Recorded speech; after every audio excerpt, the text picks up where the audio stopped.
Well, hello there. This is the huggable, lovable, touchable. Actually, not touchable. But lovable for sure. I am hoping that I'm lovable because if I'm not lovable, then that would be a problem. But this is regardless. Big Bear, StarCraft 2, bringing you guys yet another commentary. I'm bringing you guys a TVP, and now I know I said I was going to cast 6 Spanish games, but I was like, you know what, Spanish, it is time for you to take a back seat, and I really just kind of want to cast all of these other players because there are really a lot of other amazingly talented players out there. And I mean, I don't know, like I've never heard of Unique Kalen. And Adel, I've casted actually like 2 or 3 of his games, or at least I have watched a couple of his games, and I really, really like them. They are good. He's a very, very good player, and he is on the clan M. M for Mysterious, because I have no idea who these guys are, and I can't figure it out, and no one seems to know. Lawlush joined it, but I don't know, man. I mean, these guys are like a whole bunch of nobodies, but not nobodies in the sense that they're bad. Nobodies in the sense that nobody knows who they are. I don't, and I have never heard of them. So I am starting to think that it's just a clan of new people who are all trying to come together. You can see Unique Kalen's actually going for some really early pressure. He does get this Rax out on 11, so he's going to be getting his second Rax out on 12. And this is just for really early pressure, maybe 13. He's going to go for an 11-13 Rax. That looks like what he is in fact gearing up towards. But if you do get this barracks out here at 11, you are going to be going for early pressure, and so it's probably most beneficial to get the second barracks around 13, and we'll see if that is what he opts to do. And looks like no, looks like he just wants to get out an early barracks for an early marine push or something. I don't know.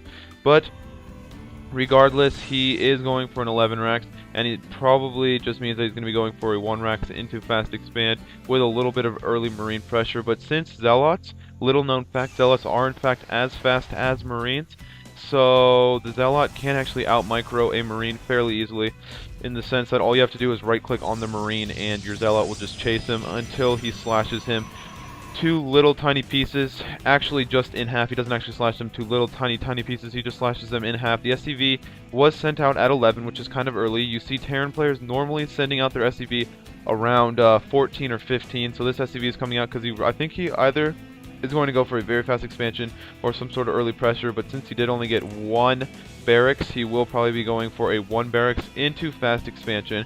Now, Unique Kalen, I don't actually know who he is. I know that Adel actually kind of favors that faster expansion style, and you can see he's already building up for a fast expansion, and here it goes.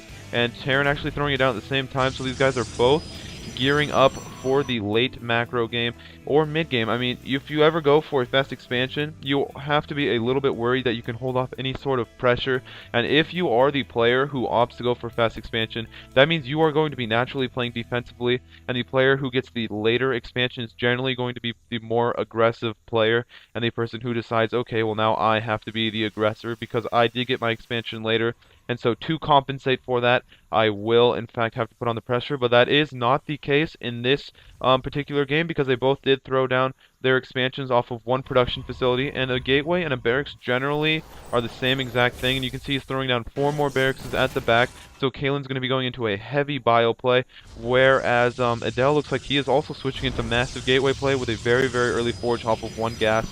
This is a new kind of playstyle that I've seen Protoss players kind of adapt because of the simple fact that Warp Gate takes frickin' years to finish now, which is a good thing because it kind of deters any sort of 4-gate pressure by a Protoss player now because they can't really do a 4-gate push successfully any longer because of the simple fact that if you do decide to get 4 gateways, it still takes an extra 20 seconds for the warp gate technology to finish. So I actually really do like that patch by Blizzard. I think I've said that a couple of times, and I think Adele here is just going to be really macroing up. If you go to Unit Counting Station, you can see he's already 4 probes ahead to the Terran player's 22 SCVs. But you have to remember that the Terran player does get 2 mules, so his income is going to be hovering around the same when he does in fact decide to throw down this mule on this guy here, and you can see it's going to be thrown down, and his income will skyrocket. But if the Terran player does allow the Protoss player to just kind of try to beat him, or I mean just allow to chrono boost up, eventually the Protoss player will in fact have a higher probe count then the SCVs and a higher income, because these mules do not count for like extra. I mean, they do count for extra XCVs, but eventually the Chrono Boost will beat the mules. So mules are really only good for like an early game pressure in terms of evening out the income. And you can see he's going to be pushing out with a lot of Marines. This is a relatively early push for both players to be fast expanding. I do not in fact know if Adel did scout this, so we shall see. Oh, he did in fact scout it for early expansion, so he knows that it was safe for him to expand. And he did actually expand before the Terran player, so he does know that that expansion is going to be done and that the Terran player is really macroing up. And now he also knows, because this soccer did get chased away, he knows that he is going to be going for some sort of mass Marine play. You can see he's building up more and more Marines. He's just going to be building a massive amount of Marines off of 4 barracks. He's probably going to be researching stim out of this. We shall see in just a second. And there is the stim.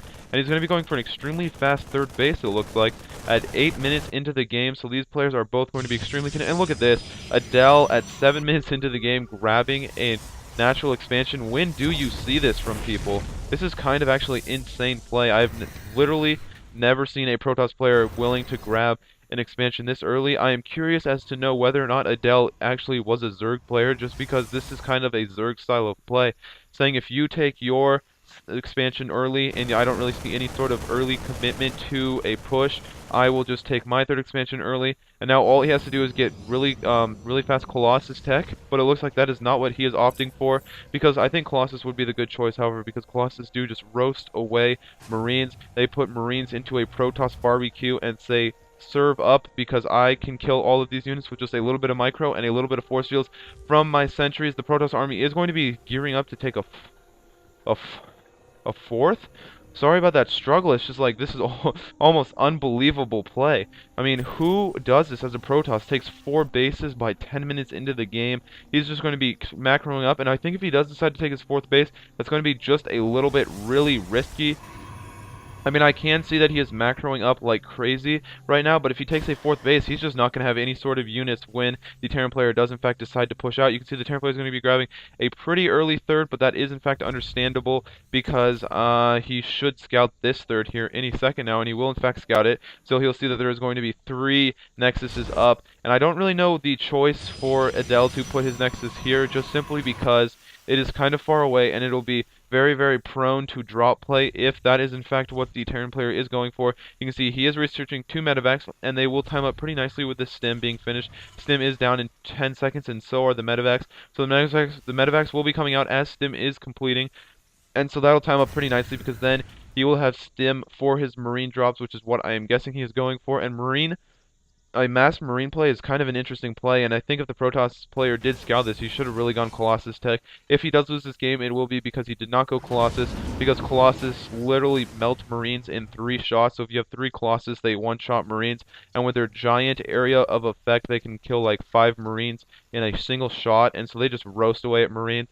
So I don't really know what Adel is doing, opting for that mass gateway army, because if you go to the production tab, you can just see that he's building a lot of gateways, and he is researching +2, and I think he just did finish researching blink, so he's going to be going for some sort of pressure. But this is what I'm talking about. You can see that these drops here are actually going to be extremely effective, just because look how out of position this army is. It's a good 20 seconds from getting to this base, and all he really has to do is just drop off Marines here, and he can abuse the fact that the Protoss player did expand so far away.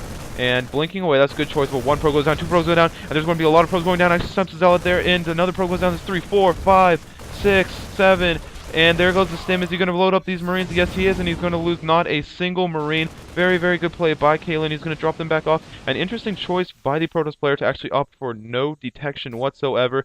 He really has he's kind of put in an awkward spot here, especially because now if Kalen just picks up these these Marines and drops them back down here again, he will not lose them. You can see that Adel is actually opting to bring his entire army. I don't really agree with that, because now he's just going to redrop, and there it is. This is kind of a miss micro by Adel. Adel should really keep either Zealots and Sentries here or Zealots and Sentries here, and that way it won't allow for a constant run back. But another stalker goes down, and now he is going to be denying any sort of mining at this expansion. Adel does blink down. Very good blink. So he's going to lose all of his Marines and this medevac, but I am begged to ask at what cost. If you go to the workers kill tab, you can see that 13 workers were killed in that fight, so that was a probe massacre by Kalen. It was a genocide for the Protoss players, something that they will put in their history books. They will say on May 20th of 2011, there was a horrible genocide of the probes. The Terran player, apparently a little bit probist. That is right, I did say probist. That is a very awkward thing to say if it is out of context, and I am sure that people who have never watched StarCraft 2 before, if they ever do watch these videos, they will say WTF, man. I have no idea what is going on, but while I am blabbering away, the Terran player did grab a very smart third. He grabbed the third base next to his own base, and Adel is actually opting to get a very fast fourth, and I think he knows he's a little bit far behind, and he is an expansion ahead, but he is behind in the worker count, so he can't really saturate that fourth base. I don't really know why he decides to get the fourth base. He is going to get it up, but this is a really big gateway army, and I really think he should just be going for Colossus, because if he does not, this Marine Ball and Marauder Ball is going to roast him to pieces. And now a very, very interesting text, which he just decides to get a lot of Marines early game, and now he's just getting a lot of Marauders, so actually not very much production coming out of these, and he is floating a lot of minerals. So, not the best macro, but, I mean, that drop there was effective. He did kill 13 probes, and so he puts him a little bit in the lead, and he either needs to make a push happen before this fourth base actually pays for itself and starts kicking in. When I say pays for itself, you just have to mine 400 minerals worth of units, plus all the probes you bought, so like what, like 10 probes, so that's 500 minerals. So he needs to mine like 900 minerals, and once he does that, the expansion generally pays for itself, and then you start getting a profit from it, and so then it is considered profitable to have in fact took that expansion in the first place. But while I'm talking, here comes an engagement, Stim comes in, then there's going to be a push, lots of units going away, very smart force field to deter this army. Is this army going to actually lift up inside of the medevacs? No, he will instead opt to sit back. Now the Protoss army is trying to make something happen. He's going to push into the third. We shall see what the Marines and the Marauders and this medevac group does decide to do the bio ball, while the Zealots are kind of clumped in the middle saying, hey, I know I don't have a ranged attack, but I'm still going to sit there, actually favoring a very, very, very heavy Zealot build. Blinks in front. I think he's really going to take out this planetary fortress. Planetary fortress will go down very, very quickly. He's kiting his stalkers, or I mean his Zealots for whatever reason. Planetary fortress doesn't go down. Now he's going to try to get out there, but here comes the Stim by the Marines and the Marauders. One blink, and that will get all of his units away, so that was a very, very smart engagement, but actually the Zealot at the back of the pack is going to be killed, and is he going to re-stim? I do not know. There's a lot of energy still on those medevacs, so he could stim a single Marauder maybe to concussive shell down these units, and there's going to be a lot of units coming back. And so it's actually going to be a counter-attack, it looks like, by the Terran player, and he is on the tail of these sentries. These sentries are saying, wait for me, guys, and they're saying, sorry, dude, you have absolutely no energy. You are basically worthless now, so we will, in fact, leave you. You can see that the Protoss player is, in fact, warping in 7 more Zealots, and here comes the final engagement. There's going to be a lot of stim, but there's no micro whatsoever by Kalen, so these Zealots are going to be chopping away, but I have to ask you, will it be enough? There are a lot of Marauders and a lot of Marines, and once those Marines and those Marauders are down, you can see that the upgrades for the Protoss player is 1-2, whereas the upgrades for the Terran is 2-3, so the upgrades do heavily favor the Terran player, and I think that is why he won that engagement. I don't really know what the Protoss player can do. I mean, it's just going to be warping in a lot of Zealots, but like I said before, he really should have gone for Colossus